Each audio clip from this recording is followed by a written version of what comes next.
Grabe si Brownlee, nilusutan yung tatlong depensa ng Meralco. Nagkagulo pa sa dulo. Game 3, do or die game, bakbakang Barangay Ginebra kontra Meralco Bolts. So, first quarter nga mga chong, Barangay Ginebra ang unang pupuntos, 3-point shot itong si Scotty Thompson. Pero 7 straight points ang sagot dyan ng Meralco. 5 dyan manggagaling dito kay Chris Banquero. Kasama niya nga dyan itong si Bong Quinto na inararo lang si Scotty. Tanging si Scotty nga lang yung nakakapuntos, aggressive to the basket. Struggling yung Ginebra dahil sa depensang ipinapakita ng Meralco. Sabay tikada ng corner 3-point shot si Chris Newsome. Nakikipag-pisikalan naman si Troy Rosario sa loob ng painted area. Halfway mark nang makapuntos na itong si Justin Brownlee matapos kalabawin sa ilalim. Nandyan na nga rin itong si Stephen Holt sa kanyang 3-point shot.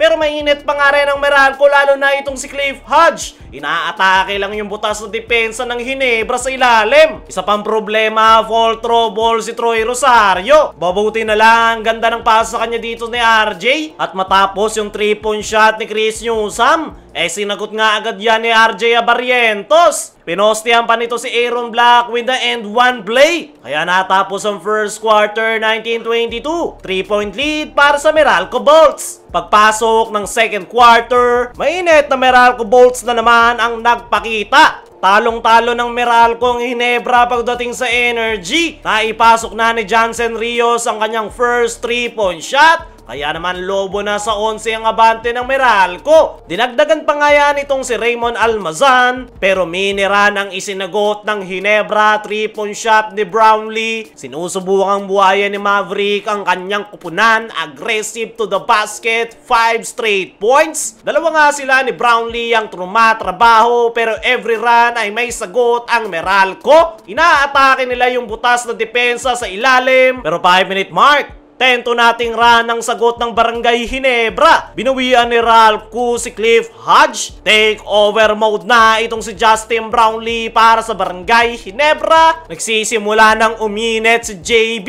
Nakasundot pa si Stephen Holt sa dulo kaya natapos ang first half 37-38. Baba na lang sa isang abante ng Meralco Bolts. Pagpasok ng third quarter, naging maganda yung panimula ng Meralco Bolts. 3-point shot ni Chris Newsome. Nakanakaw naman si Banquero sa ilalim. Pero dahil nga dito kay Stephen Holt, biglang nabuhaya ng Barangay Ginebra. Tutulong na nga dyan itong si Scotty Thompson, maging si Japet Aguilar sa loob ng painted area. Pero booming 3 ang ibinigay nitong si Stephen Holt. Buzzer beater 3. Sinundan nga yan ni Scotty at lamang na sanang Ginebra. Ang kaso nga lang matapos i-review ay no counted. Pero nagawa pa rin nakakuha ng Ginebra ang kalamangan matapos ang 2 free throw ni Stephen Holt. Pero agad yan tinabla ni Akil Mitchell. 4-minute mark nang gumagana na yung napakagandang triangle offense ng Ginebra na libre si Troy. Pamatay sunog naman ang 3-point shot nitong si Cliff Hodge na pasabit pa si Japet. Pero Justin Brownlee, take over, attack to the basket. Ang ganda pa ng setup niya sa 3-point shot ni RJ Abarrientos. Lamang na ulit ng 4 ang Barangay Ginebra. Nadagdagan pa ngayon matapos ang 3-point shot ni Ralph Koo. Pero dying seconds, nakasagot pa si Jansen Rios. Kaya natapos ang third quarter.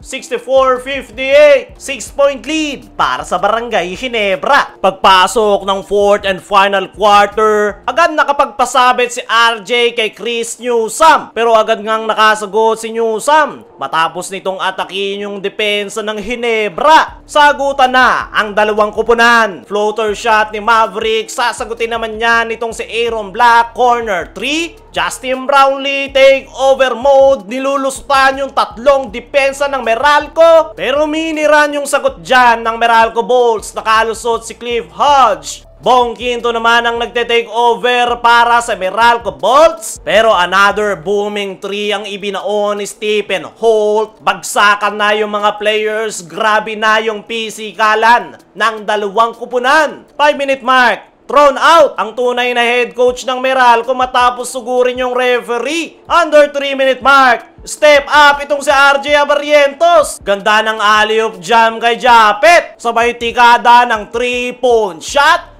Exclamation point naman yung kinawa ni Justin Brownlee. Kaya naman, Barangay Ginebra ang mag-advance sa semis.